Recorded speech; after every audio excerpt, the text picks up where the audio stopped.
Tomás, bienvenido. Gracias Tomás, por venir a charlar con nosotros. Bueno, muchas gracias por el invitado. No, han estudiado. Igual explica que es un podcast, porque no sé si... No, pero dijiste estuvo perfecto. bien explicado, claro. Es que justo te iba a decir eso, quizás para vos, que en realidad no solamente hablas de podcast, venís estudiando la cultura digital hace mucho tiempo sobre muchas cosas, muy interesante, pero digo, todavía estamos tan divididos en esta sociedad y generacionalmente estamos tan mezclados que hay muchas cosas que todavía tenemos que explicar, ¿o no? Sí, no, tal cual. Muchas veces la definición que siempre le doy que siempre daba a familiares y demás de qué es lo que hago en mi vida. ¿A qué te dedicas? ¿A qué te dedicas? Es que como que trabajo en el Netflix de la radio. Está bueno. Entonces era una manera de decir, quedó re bien explicado. Fíjate cómo qué hace con eso. Sí. Y bueno, es una manera de entender que, bueno, sí, son audios que te suben con cierta concordancia en una plataforma y la escuchás cuando quieras. Igual eso está bueno, yo le decía a Fede, muchos entramos en los podcasts a través de la ficción, porque nos atrapa quizás un poquito más esa idea de poder escuchar historias, pero hoy, ¿qué es lo que más se escucha en podcast en la Argentina? ¿Qué tipo de contenido? Hay de todo. Diría que lo que más se escucha son las entrevistas, o sea, siguen siendo los formatos clásicos, porque es lo que el oído de los argentinos y argentinas está más acostumbrado.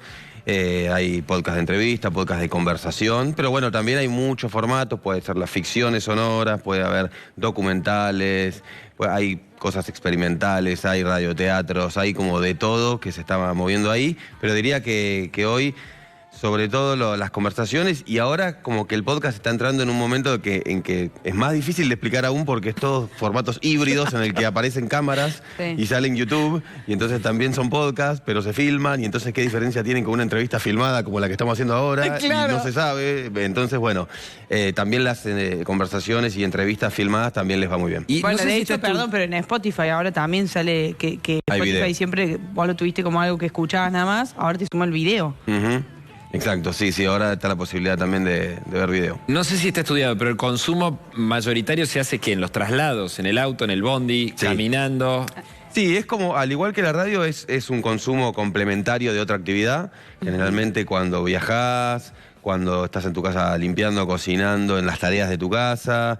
Esos son como los lugares. Pero bueno, sí, el viaje, por ejemplo, hoy que vine en avión acá, escuché porque es momento como ideal. Claro. O viaje largo en auto, lo ponés y si no son muchos en el auto y no se pelean por los intereses, podés compartirlo, pero también es una escucha bastante individual, digamos, ¿no? Es algo que uno generalmente lo hace con auriculares, un viaje... Para lavar los platos es espectacular. Para cocinar. Sí, para cocinar. Para hacer algo, como dice él, que está bueno, pero antes, yo te veo con mucho equipamiento, y por ejemplo, aquel que se quiere animar a grabar algo, ¿necesita semejante equipamiento, su micrófono grande, una isla de edición y todo ese tipo, o lo puede grabar con un celu?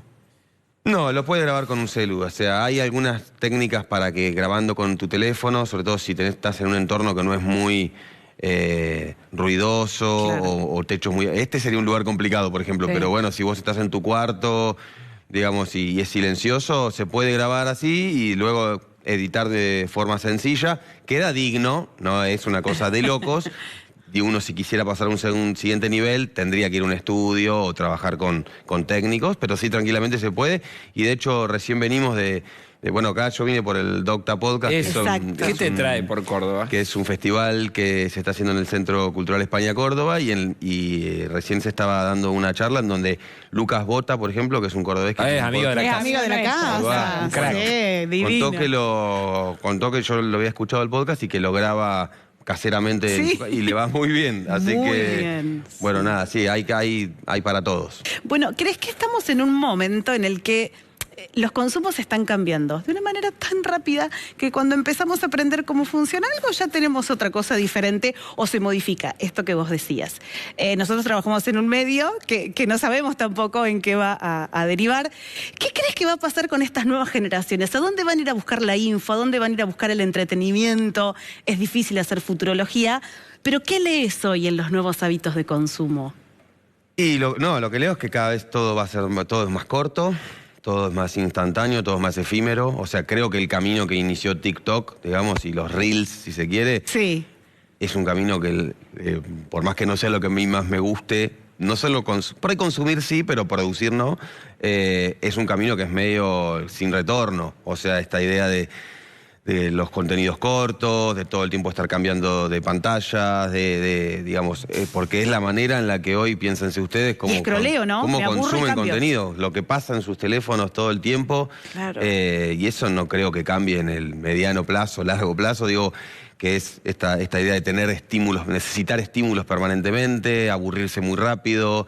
Así que yo creo que va a ir hacia ahí. A mí me gustaría luchar todavía por este tipo de contenidos más de largo aliento, de profundidad, digamos, donde vos podés disfrutar una historia por lo menos en 1 hora y no en 5 minutos.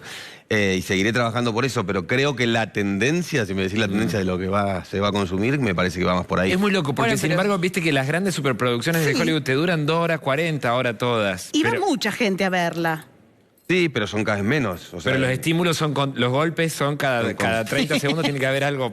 Sí, no, y cada gran película o gran lanzamiento tiene todo un ecosistema de contenidos que acompañan, con mucho de redes sociales, de streaming, de todo. Me parece que cada vez son menos los grandes tanques, digamos, o grandes películas que uno pasa por año. No, bueno, igual hay un montón de público que justamente consume un montón los podcasts que vos haces. Así que creo que siempre va a haber gente interesada en conocer historias. De hecho, los videos de YouTube de 1 hora también se consumen bastante. Y yo quiero ir directamente ahí. Contame cómo hiciste el podcast de Moria, por ejemplo. Como puedes sentarme con ella Claro. durante muchas horas. No, igual agradezco que digas también lo anterior. Para mí yo soy de los que creen que sí, que va a haber seguir habiendo gente que quiera escuchar ese tipo de historias y ver series largas y demás. No, y voy a seguir sin queriendo tanto hacer. estímulo. El del Piti Álvarez, que yo te vamos a preguntar por eso, es todo en el mismo tono, y es muy interesante y lo escuchó muchísima oscuro, gente. Sí, total. Oscuros. Y Sí, sí. oscuro, ¿no? Sí. No, porque aparte Coincido. le vamos a explicar a la gente que lo pueden escuchar, es audio, es la historia de Piti Álvarez con todo lo que pasó, pero tiene efectos de sonido, algunas cosas. Tenía algunas cosas medias dramatizadas también, ¿no? Tiene Sí, pequeñas algunas cosas, dramatizaciones, sí. Es lo más cercano a una película en sonido que hicimos nosotros, Claro. porque tiene mucha reconstrucción a partir de la causa judicial, de lo que fueron esos momentos de Piti en el que comete el asesinato y después escapa y después vuelve. Todo eso lo tomamos de la causa y lo reconstruimos a través de sonido, que eso es lo que, para mí, la magia que te da el sonido, que puedes reconstruir escenas documentales de una manera muy verosímil y muy potente, con mucha más facilidad y a veces posibilidades que lo audiovisual. Claro, Donde el audiovisual sí. ahí ya tendrías que poner un actor, una actriz, ya tendrías que hacer todo un montaje, todo mucho más grande que el que hicimos nosotros. Y bueno, y ese podcast que mencionabas recién y que es el que están pasando en pantalla, sí, es el podcast más mainstream que hicimos. Esa escena es increíble cuando fuimos a la casa de Moria con Lali, que todavía no eran tan amigas como son ahora, y armar una jornada que ellas en ese momento no se habían cruzado nunca, Claro. así mucho tiempo charlando.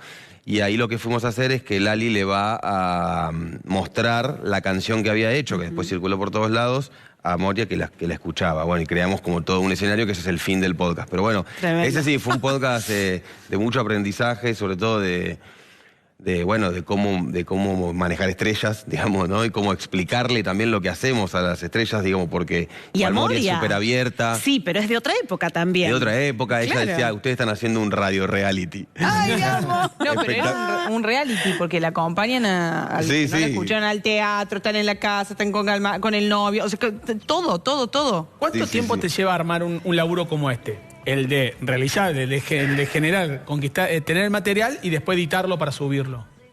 Y este fue como un año. ¿Un año? Sí. Un montón. Un año. Sí, 8 esto meses, un año, diría. ¿Se te ocurrió a vos? ¿Fue un encargo? ¿Por Esto qué la fue- figura de Moria?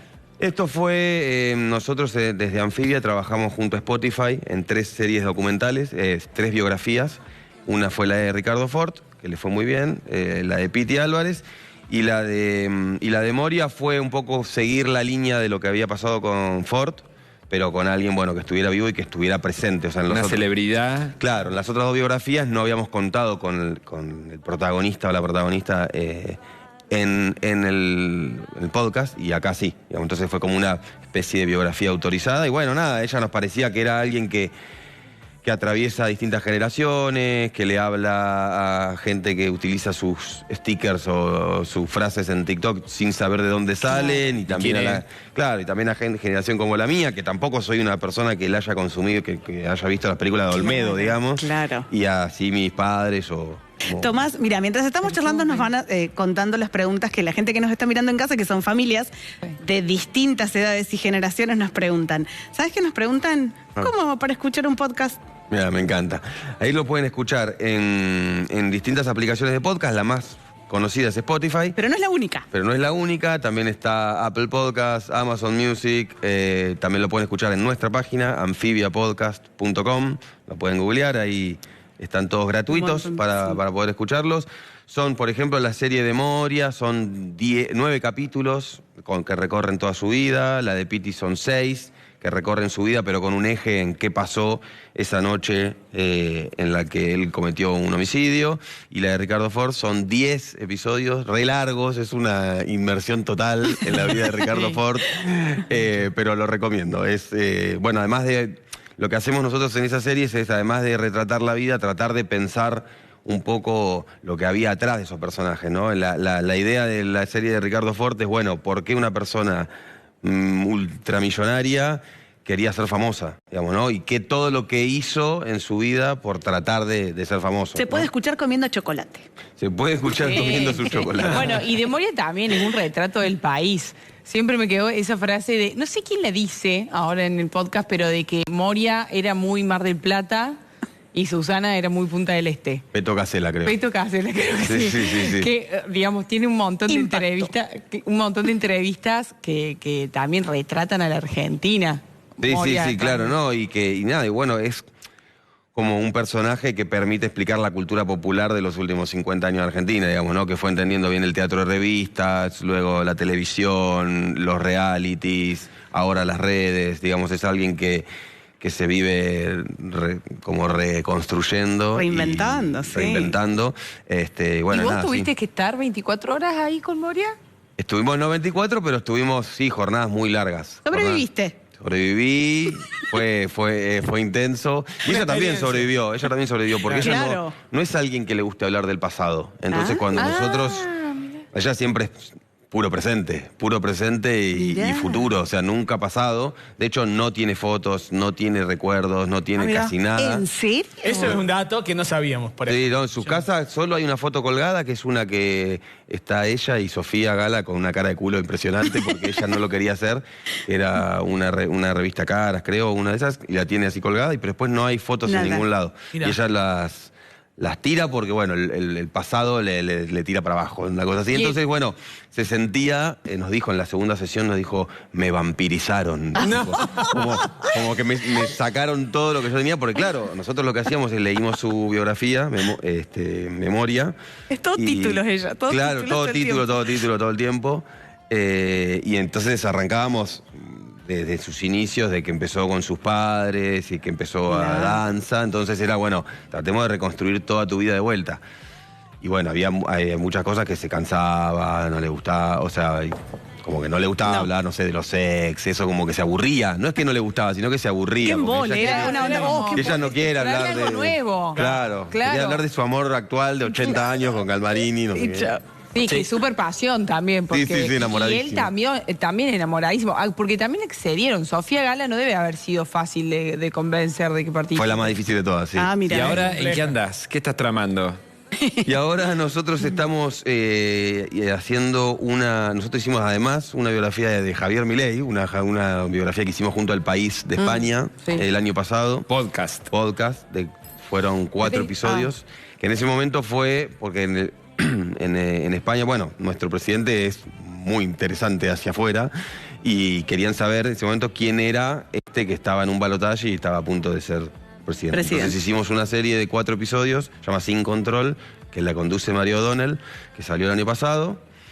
Y este año nos pidieron hacer una segunda, vamos a hacer una segunda, que con un poco qué pasó en estos primeros 6 meses. Claro, porque o sea, el podcast termina, ni siquiera dice quién gana, o sea, dice, bueno, puede ganar Massa o puede ganar Milei, la Argentina seguirá. pero podés hacer 450 capítulos más. De hecho, los que empezamos a preproducir, cuando empezamos a hablar de esto, en abril, que era como un tema tiene que ser sí o sí Milei y el judaísmo. Y ahora es como... ¿A quién le importa? Medio que eso ya fue, ya no. A Fede le importa mucho.